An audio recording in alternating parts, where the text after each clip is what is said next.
class, today we are going to discuss about financial literacy. But first, let me tell you a story. My 500 allowance this week.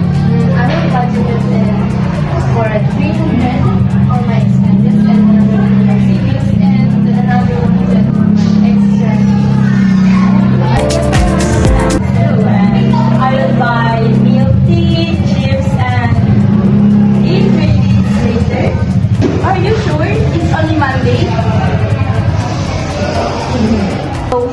Oh no, I already spent all my money. That was fast. Can I borrow some money? Sorry, I don't have money. I still have extra money. I can give you, but you should learn to manage your allowance too.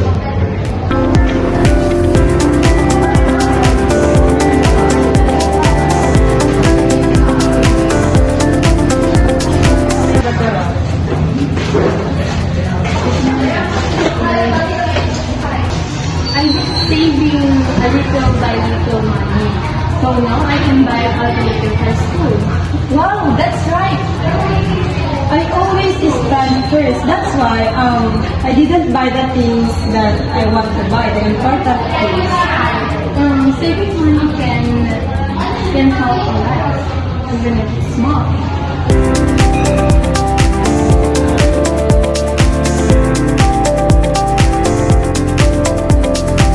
Class, what did we learn about the story that I told you today? Yes, Marianne?